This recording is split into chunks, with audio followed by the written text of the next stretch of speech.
दशकात एक कार्टून फारच प्रसिद्ध झालं होतं। शिवसेना प्रमुख बाळासाहेब ठाकरे आपल्या घरात एका खुर्चीवर बसलेले आहेत आणि त्यांच्या समोरही एकच खुर्ची आहे। त्यावर दोन्ही पाय ठेवून ठाकरे जागा वाटपाची चर्चा करायला आलेल्या भाजप नेत्यांना कुत्सितपणे बसा असं म्हणतात।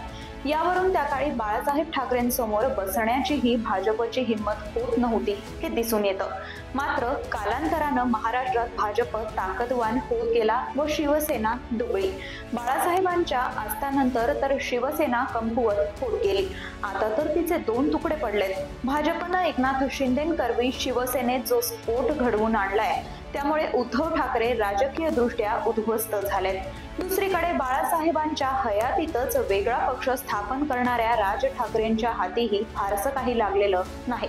अशा परिस्थितीतही भाजपला ठाकरेंची धास्ती का वाटतील हा प्रश्न अनुत्तरितच आहे। जाणून घेऊयात यामागचं कारण मिशन पॉलिटिक्स मधून। नमस्कार, मी समीक्षा। 2019 मध्ये भाजपला बाजूला सारत उद्धव ठाकरेंनी महाविकास आघाडीच्या माध्यमातून नवी आघाडी स्थापन करत मुख्यमंत्री पद मिळवलं।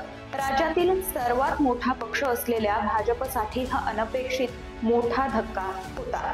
पण 2.5 वर्षातच भाजपनं संपूर्ण खेळ पलटवून टाकला व शिवसेनेत फूट पाडून पुन्हा आपली सत्ता आणली। भाजपनं टाकलेला हा प्रतिडाव इतका जोरदार होता की त्यात उद्धव ठाकरेंनी आपला पक्ष, चिन्ह व अनेक मातब्बर शिलेदार गमावले, सत्ताही गमावली। नंतर 2024 मध्ये झालेल्या लोकसभा निवडणुकीत उद्धव ठाकरेंनी महाविकास आघाडी कायम ठेवत भाजपला पुन्हा हातरा दिला। 400 पारचं स्वप्न पाहणाऱ्या भाजपची महाराष्ट्रात जी पिछेहाट झाली त्यामुळे पंतप्रधान नरेंद्र मोदींवरही नामुष्की ओढावली। हे अपयश भाजपनं कसंबसं पचवलं व विधानसभेत नवीन रणनीती आखून उद्धव ठाकरेंसह महाविकास आघाडीला पुन्हा मोठा झटका देत महाराष्ट्रात भाजपची सत्ता आणली। हे सर्व राजकीय नाट्य होत असताना दुसरे ठाकरे मनसे प्रमुख राज ठाकरे हे कधी भाजपच्या बाजूनं तर कधी भाजपच्या विरोधात भूमिका बदलताना दिसले। तरीही भाजप व शिंदे सेनेनं मात्र त्यांच्याशी जवळीकता काही सोडली नाही।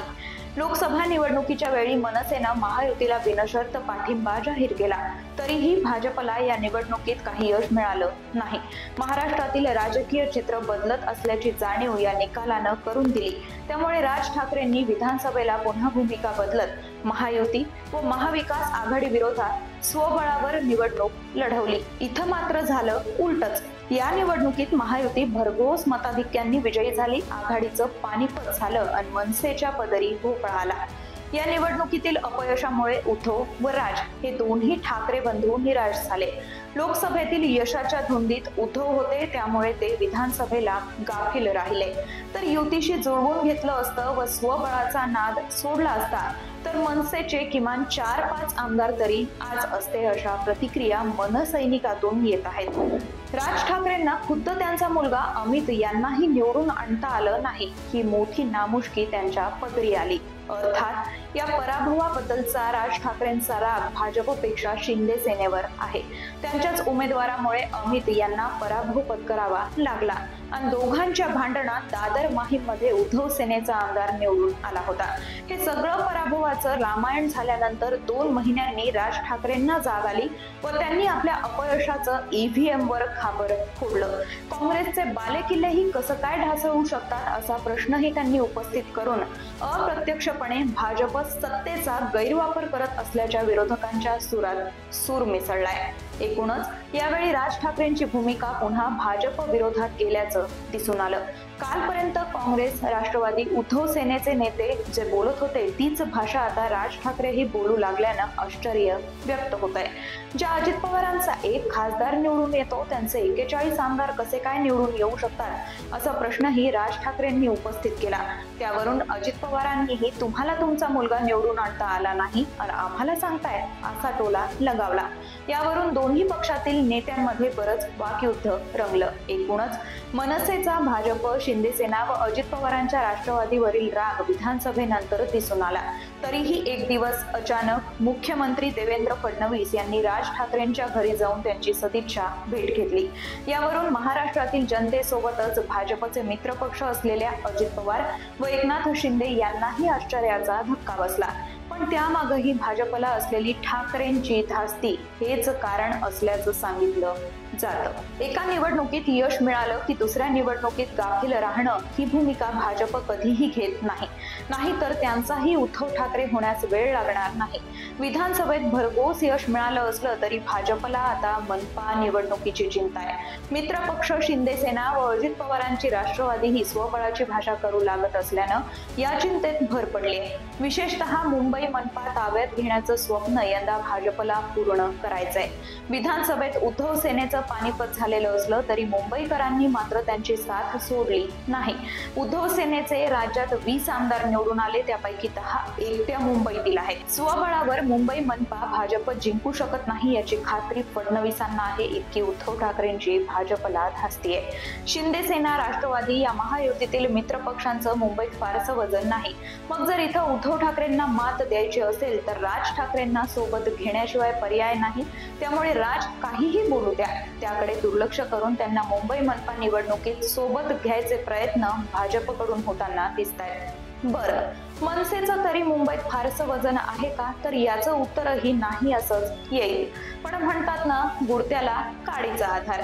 जर राज ठाकरेंनी स्वबळावर मुंबई मनपा लढवली तर भाजप समोर उद्धव व राज ही दोन आव्हानं असतील। एकीकडे उद्धव व दुसरीकडे राज ठाकरेंनी जर भाजप विरोधात मुंबईत रान उठवलं तर त्यांना जिंकणं अवघड जाईल। विशेषतः राज ठाकरेंच्या आरोपांना उत्तर देणं भाजपला सोपं नसेल, ही धास्ती फडणवीसांना आहेच।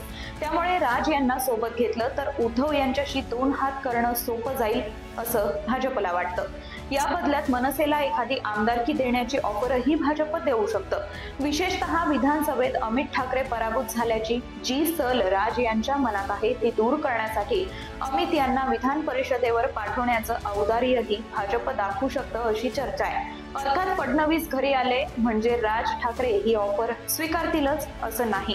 आधीच वारंवार भूमिका बदलणारा नेता म्हणून राज ठाकरेंची प्रतिमा निर्माण झाली आहे।